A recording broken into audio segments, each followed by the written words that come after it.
नमस्कार बाबू, स्वागत है आपका हमारे चैनल पर। 2024 के चुनाव से पहले जिस तरीके से इंडिया गठबंधन कोलैप्स हो रहा था, कल एक अच्छी खबर निकल कर आती है। समाजवादी पार्टी और कांग्रेस पार्टी का उत्तर प्रदेश में अब गठबंधन हो गया है। 80 में से 17 सीटें कांग्रेस को दी गई हैं। अब इस पूरे मामले पर जनता की राय क्या है, जानने के लिए हम कर्तव्य पथ पर मौजूद हैं। उनसे जानते हैं कि कैसे देखते हैं चुनावों को और इस बार किसकी सरकार।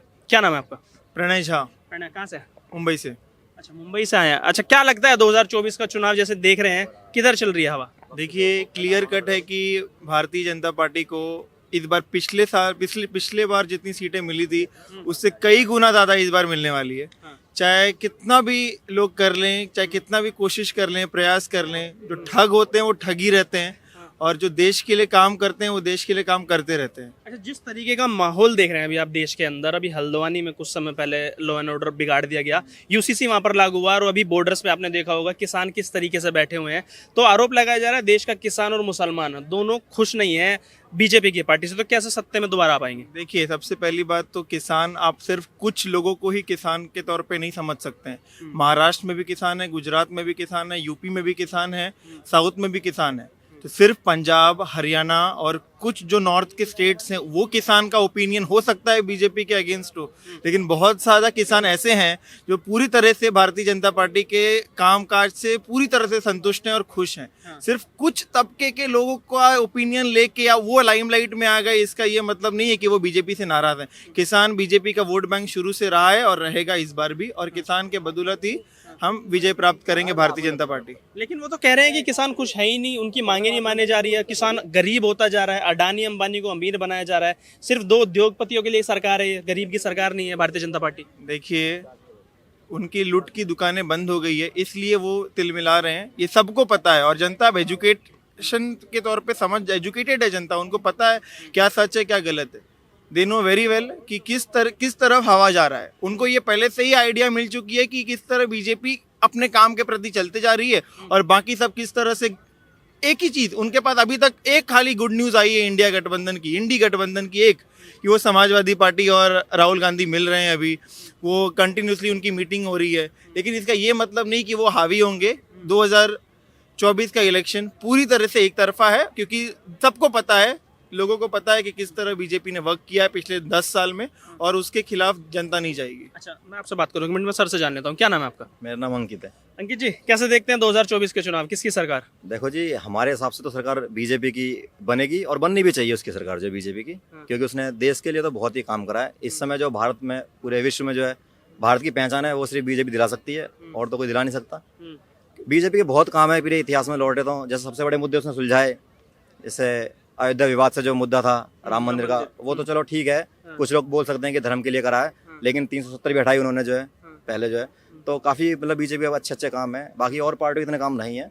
हाँ, बीजेपी से एक समस्या तो रह सकती है कि बीजेपी की जो वैकेंसियाँ, जो भर्ती की जिन्होंने बात करी थी कि हम इतनी भर्तियाँ देंगे तुम्हें, इतने करोड़ रोजगार निकालेंगे, तो रोजगार कब निकाले, कब पूरे हुए, इसके बारे में नहीं कह सकते। जैसा कि यूपी की बात करी जाए, उत्तर प्रदेश सरकार में योगी जी का बहुत बढ़िया शासन है, लॉ एंड ऑर्डर बड़ा ज़बरदस्त है उनका। और ऐसा नहीं कह सकते कि सिर्फ एक पक्ष में बात करते हैं कि मुसलमानों के लिए भी उन्होंने बहुत अच्छे काम करे हैं। जिस तरीके से कहा कि एक बहुत बड़ा विवाद था, जैसे राम मंदिर बन गया, तो पॉलिटिकल पार्टीज जो एक तरीके से निशाना साधते कहते हैं कि मंदिर जो है वो थोड़ी ना खाने के लिए दे देगा। देश का जो युवा है बेरोजगार घूम रहा है, मंदिर अगर बनेगा तो उससे तो कुछ भी नहीं होगा। नहीं, तो ये कहने वाली बात थोड़ी कि उससे रोजगार नहीं मिलेगा। भाई, मंदिर से भी रोजगार मिलेगा। मंदिर के आसपास जो है, जो अयोध्या है पूरी नगरी, वो विकसित होगी। वहाँ पे लोग बाहर से आकर अपने उद्योग लगाएंगे, और भी काम होंगे, होटल मिलेंगे, और छोटे से लेकर बड़े रोजगार सबको मिलेंगे, और उसका जो रेवेन्यू मिलेगा सरकार को, बाहर के लोग जो है देखने आएंगे, टूरिज्म बढ़ेगा इससे जो है। कौन कह रहा है कि इससे फायदा नहीं होगा? बहुत फायदा होगा इससे। नहीं, राहुल गांधी कहते हैं ये तो सिर्फ एक इवेंट था 2024 चुनाव के लिए, सिर्फ अपने आप को जीत दर्ज हासिल करने के लिए दोबारा, सिर्फ इसलिए ये राम मंदिर बनाया गया। नहीं, तो राम मंदिर के नाम पे थोड़ी बीजेपी जीतेगी। वो तो उसके कामों में से एक काम था। उन्होंने बहुत पहले से बोला था कि कल्याण सिंह की जब सरकार थी तभी से वो तो चला हुआ आ रहा है, वो तो उन्होंने इसको पूरा करा। ये तो बहुत अच्छा, थैंकफुल है उसके लिए पूरा देश उनके लिए। लेकिन ऐसा नहीं है कि सिर्फ उन्होंने इलेक्शन के लिए करा है। इलेक्शन के तो ये मतलब था कि चलो हो गया, लेकिन बीजेपी को इसकी जरूरत नहीं है। बीजेपी अपने आप में बहुत सक्षम है, बहुत अच्छा काम करी देश के लिए, और सभी जानते हैं इस बात को, अच्छा है काम। राहुल गांधी को कैसे देखते हैं? न्याय यात्रा पे निकले हुए, कहते हैं देश के युवाओं के साथ अन्याय हो रहा है, किसानों के साथ अन्याय हो रहा है, सबको हम न्याय दिलाएंगे। नहीं, राहुल गांधी जी की बात भी ठीक है, वो भी ठीक बोल रहे हैं, पर ऐसा नहीं है कि मतलब अन्याय हो रहा है। अन्याय नहीं कह सकते। किसानों की बात ऐसी है कि किसान में, जो किसान है, कहने के लिए 100% जो किसान है, उसमें से सिर्फ 20% किसान ही जो आगे अगुवाई कर रहे हैं। बाकी तो किसी को समस्या है नहीं 80% को। 20% जो है या तो कह लो कि कोई और इनको प्रमोट कर रहा है उस तरीके से है।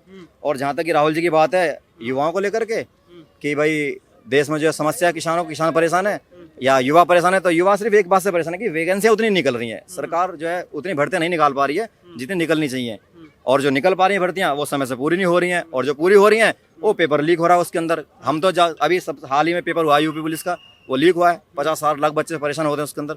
बस ये है कि सरकार को थोड़ा ना पेपरों पे रोजगारों पे ध्यान देना चाहिए, बाकी तो सब ठीक है, कोई दिक्कत नहीं। अच्छा, आपने जिस तरीके से कहा कि कुछ ही लोग, ये कुछ किसान परेशान है, फंडेड आंदोलन लग रहा है क्या आपको ये? भाई हमें तो प्री प्लान लग रहा है जो है इस तरीके से कि मतलब टारगेट करो बीजेपी, इस समय इलेक्शन आ रहे हैं तो ऐसा माहौल बनाया जाए देश में जो थोड़ी गर्मा गर्मी बने।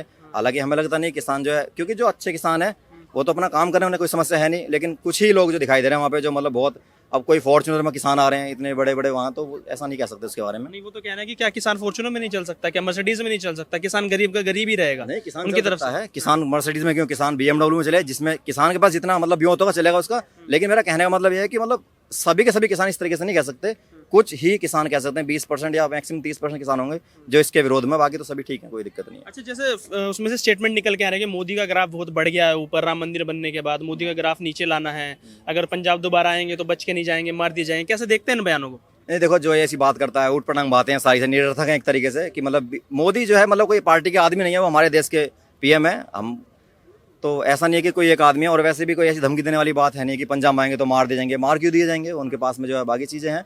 लेकिन बीजेपी की बात जो करी जाए मोदी जी की, तो मोदी जी जो है ठीक काम कर रहे हैं। ठीक काम कर रहे हैं। अच्छा, क्या नाम हो आपका? मेरा नाम त्रिशूल गायकवाड़। कैसे देखते हैं 2024 का चुनाव? 2024 का चुनाव एक तरह से क्या कहे मतलब जो राजनीति है एक बहुत ही बड़ा बवंडर की तरह देखता हूँ, क्योंकि एक तरफ पूरी तरह से गठबंधन जोड़ा जा रहा है, और एक तो गठबंधन जो बड़े अच्छे से जोड़ा जा रहा है, और दूसरी तरफ से हमारे जो रूलिंग पार्टी है वो भी अच्छी खासी तैयारी में लग चुकी है, अच्छी खासी डेवलपमेंट्स कर रही है, डिफेंस में उनका अच्छा काम चल रहा है। अच्छा, जो बवंडर जोड़ा जा रहा है वो बवंडर क्यों जोड़ा जा रहा है ये बताइए? ऑब्वियसली जीतने के लिए जोड़ा जा रहा है उनकी तरफ से, लेकिन कैसा होता है कि जो एक दूसरे के साथ जोड़ने से अच्छा मैं तो कहूँगा कि आप काम अच्छा कीजिए। अच्छा, खुश नहीं है मोदी सरकार से? ऐसा तो नहीं है, बहुत अच्छे से खुश है, बहुत अच्छे से डेवलपमेंट चल रही है, डिफेंस में काम अच्छा चल रहा है। जस्ट कुछ रिक्वेस्ट रहेगी, लाइक हमारा एमका का जो प्रोग्राम है वो अभी भी थोड़ा सा डिले हो रहा है।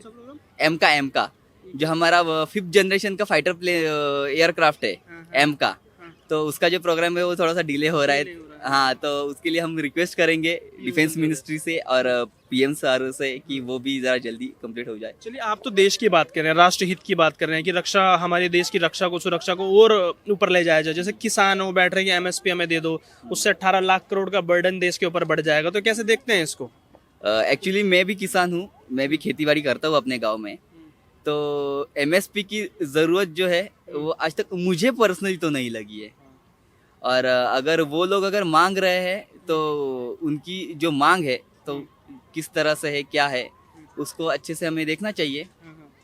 और अगर वो लीगल है, वैलिड है, बाय लॉ कानून अगर वो वैलिड है, तो हमें उस पर सोच विचार करना जैसे चाहिए। आपने कहा कि आप भी किसान परिवार से हैं, आपने MSP में मैं आपको बताता हूँ, अगर MSP हर एक फसल के ऊपर MSP दे दी जाती है तो सरकार की तरफ से एक डेटा दिया गया है कि सरकारी बजट पर 18 लाख करोड़ रुपए का बर्डन और बढ़ जाएगा।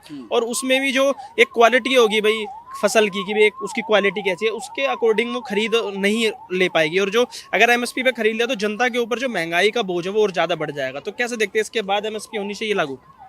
नहीं, MSP तो लागू, अगर महंगाई बढ़ने वाली है तो MSP लागू होना ठीक नहीं मैं तो कहूँगा, क्योंकि अगर महंगाई बढ़ेगी तो हर प्रॉब्लम्स बढ़ती जाएंगी।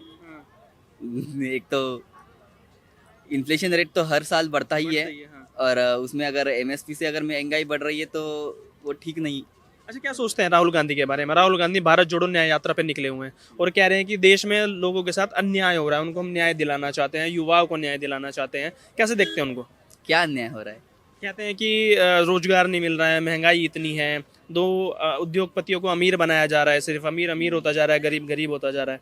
महंगाई पे वो मोस्टली जो बोलते हैं ना, ज़्यादातर पेट्रोल के बारे में बोलते हैं। मैंने जितनी भी न्यूज़ आज तक देखी है उसमें, तो मैं तो यही बताऊंगा कि जब 2002 नहीं 1996 के टाइम पे जो पेट्रोल का भाव था वो 50 रुपये लीटर था।